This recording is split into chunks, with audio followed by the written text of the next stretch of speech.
Pen Podcast. Pen Podcast es nuestra nueva forma de promover y compartir la palabra y la literatura con más y más personas. Pen Podcast.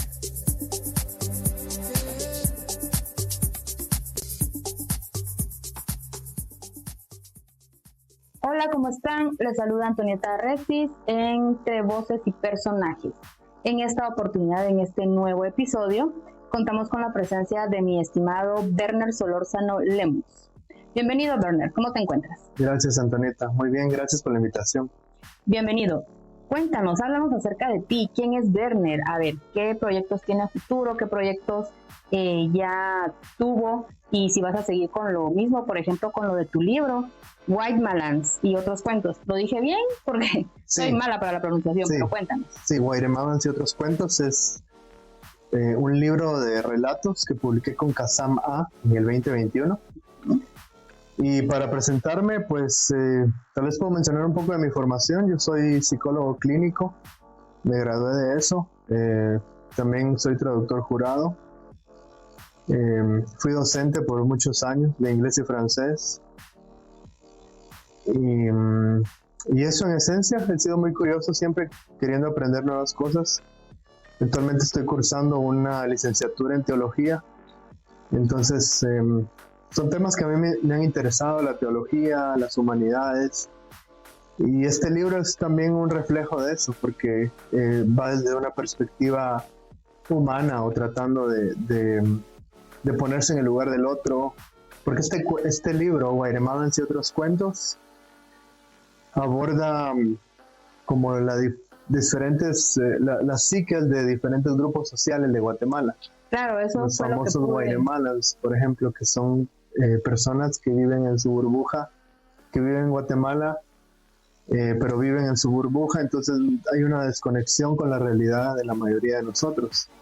Viven como en otro mundo, en otro país prácticamente, no en la Guatemala que conocemos algunos, ¿no? Porque tenemos que andar en la calle. Ellos viven, como dices tú, en otra dimensión. Correcto, y este cuento, Guatemalans, habla precisamente de eso, de un personaje, sin muchos spoilers, porque a mí no me gusta que me arruinen la lectura diciéndome detalles de la trama, de un personaje que va a confrontarse a esa separación y se va a romper esa burbuja y a producto de la pandemia. Se va a enfrentar a la realidad. Y entonces hay dos cuentos ahí que hablan sobre la pandemia. Siempre así de forma tangencial, o sea, yo no hablo a profundidad de la pandemia, pero los personajes se ven afectados por la pandemia.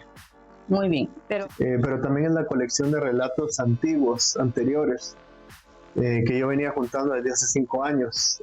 Algunos eran intentos de novela. Por ejemplo, yo quería hacer una novela tal vez bastante ambiciosa que abordara los diferentes grupos sociales de Guatemala. Entonces empecé, por ejemplo, haciendo un cuento de un miguateco. No sé si algunos saben qué es un miguateco. No, por favor, instrúyanos, amplíanos el conocimiento.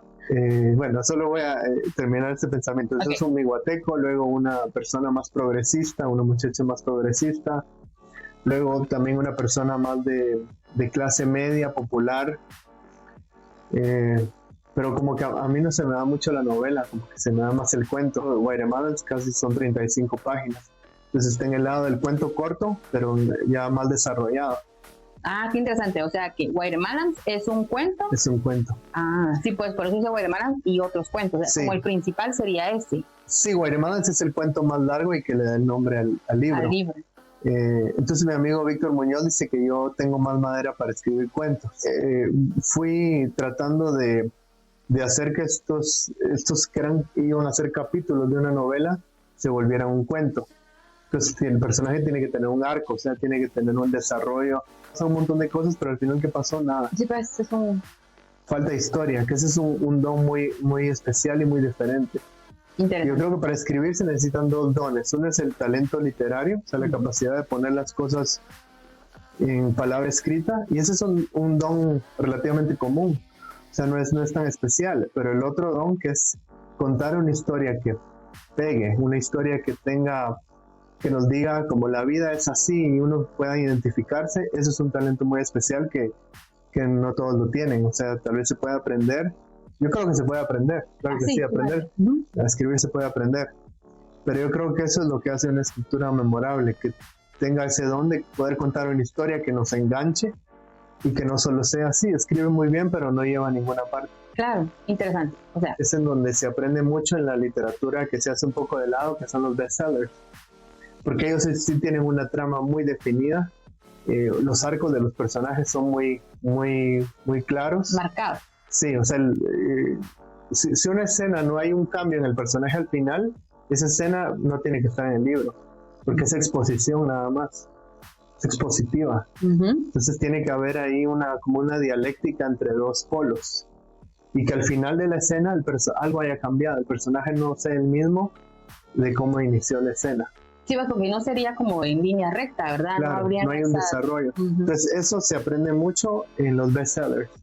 Tal vez la escritura no es un poco cursi y todo, pero está muy bien lograda en cuanto a los arcos de los personajes y el arco de la historia, con las películas, por ejemplo. Claro.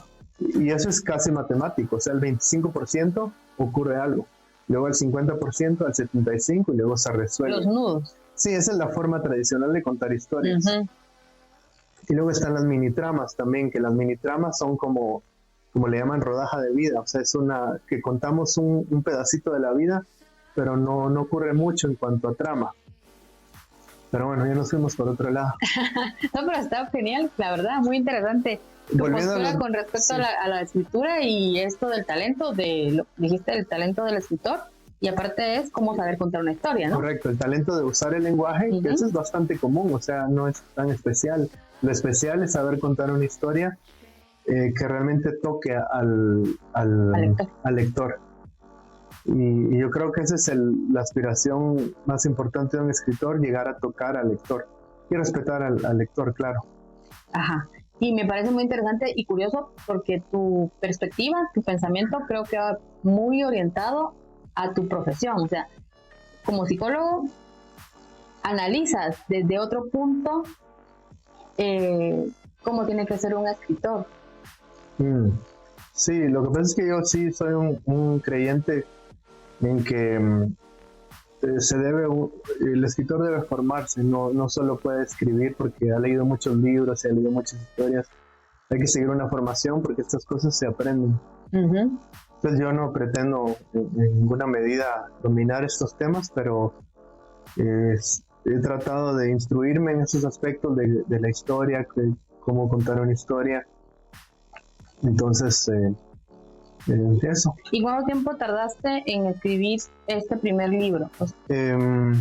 Vamos a ver. Yo creo que fueron relatos que empezaron desde 5 años atrás, por ejemplo, en el 2014 más o menos, que yo siempre he tenido el interés por la escritura. Mi maestra de literatura, Regina Rodríguez, fue la que me inspiró mucho porque ella, pues tal vez notaba que yo tenía habilidad o inclinación por la escritura. Pero como siempre le dicen a uno que se va a morir de hambre de escritor. Sí. Entonces, por diferentes circunstancias, yo abandoné un poco la escritura, siempre me siguió apasionando.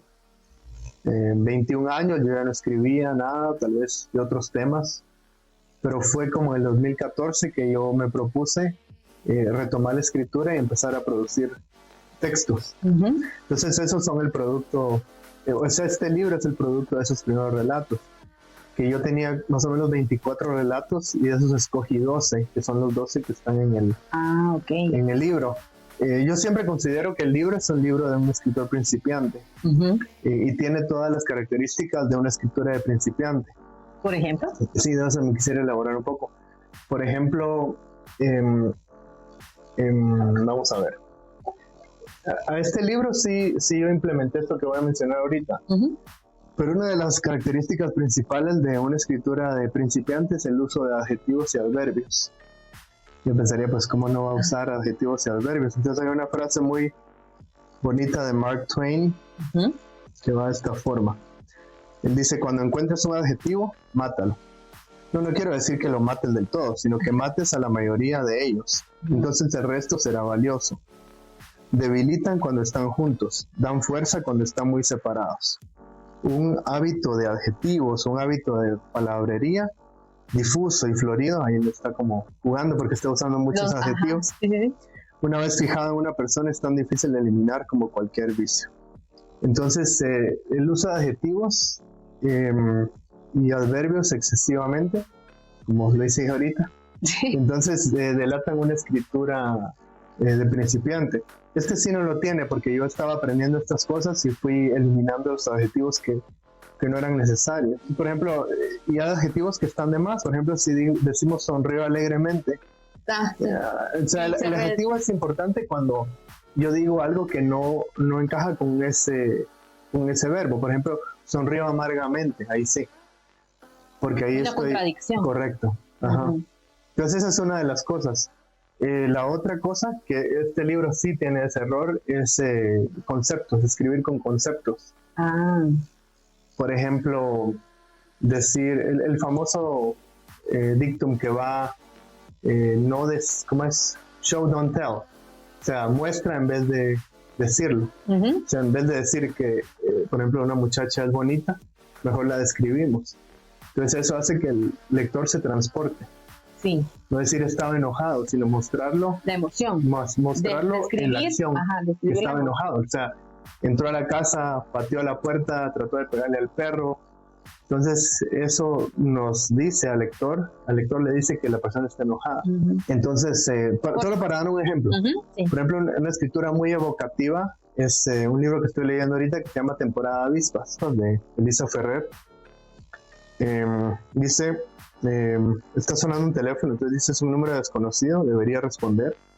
A lo mejor te llaman de alguna oferta de trabajo. Entonces, lo dice con voz chillona, como si yo fuera una niña pequeña a la que quiere endosarle la cucharada de papilla. Una por papi, una por mami, un avión que se estampa contra los dientes. Entonces es muy evocativo. Muy evocativo, está sin mucha transición, está haciendo esa comparación con un bebé que se le alimenta. Pero no dijo, me hablaba como se le habla a un bebé sino de una vez nos transporta. Entonces nosotros nos sentimos transportados. Sí. Entonces es muy evocativa. Por ejemplo, Nabokov en su libro Lolita, cuando él dice, se llamaba Lola, y él dice, era Dolores sobre la línea punteada. Puede haber dicho su nombre formal o su nombre legal era Dolores, pero lo dice de una forma tan evocativa que uno se transporta. Era Dolores sobre la línea punteada. Entonces cuando firmaba sobre la línea punteada es un formulario. Sí. Entonces eso nos transporta. Entonces esa es una buena escritura donde se evocan y se transporta al lector. Entonces es como un trance. Entonces eso es difícil de lograr, pero es a lo que yo aspiro, que el lector se sienta transportado.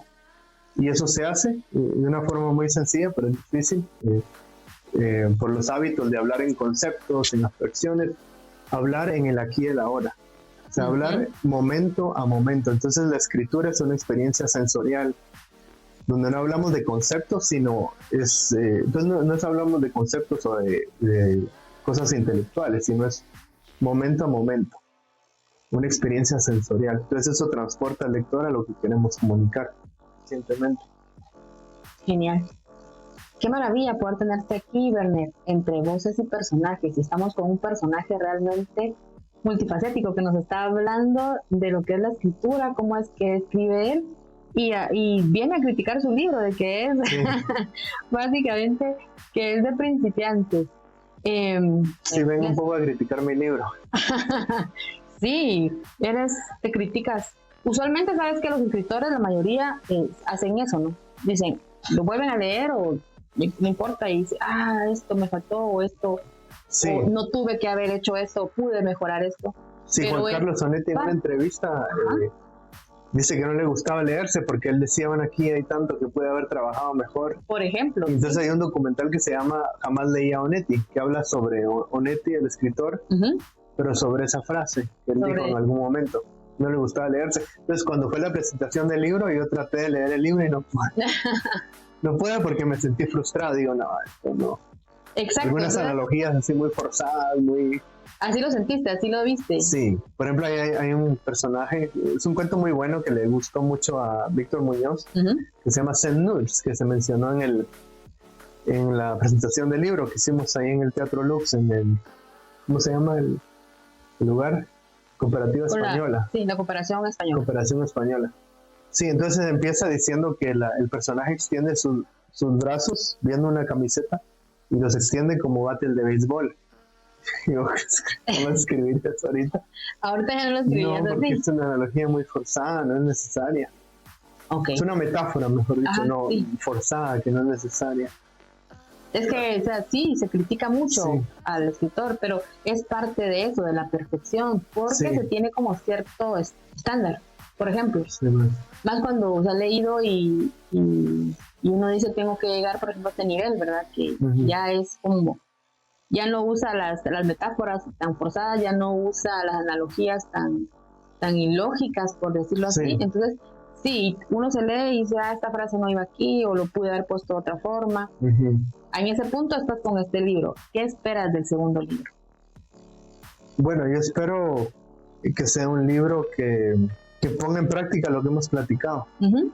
donde sea una lectura evocativa, donde el lector se sienta transportado, donde se sienta parte de la historia. Perfecto. Muchas gracias, Werner, por tu tiempo. La verdad es que lo hemos pasado genial. Ha pasado el tiempo y no lo hemos sentido. Entonces, espero poder tenerte aquí en otra oportunidad. Yo creo que esto nos va a dar para dos episodios. Así que qué genial. De verdad, muchas gracias por haber estado aquí, por haber aceptado la invitación. Y pues éxitos. Esperamos ahí tu libro con otros cuentos. Y vamos a ubicarte ahí en tu página. Solórzano Lemus.com. Así es, todo junto. Sí, es una forma bastante directa, creo yo. Ahí están mis redes. Perfecto. Aunque no tengo mucha presencia en las redes sociales. No eres de los... No, casi no publico. ¿Cómo se llama el personaje de tu cuento que andaba en redes sociales peleándose con todos? Mi guatecos. No, tú no vas por esos lares, por esos rumbos. Muy bien, pues muchas gracias, Werner. Te agradezco mucho. ¿Algo con lo que te quieras despedir? No, solamente muchas gracias por el espacio y por la oportunidad de conversar, y espero que la conversación también haya sido agradable para los escuchas. Sin duda fue así. Pues entre voces y personajes me despido. Hasta la próxima. Saludos.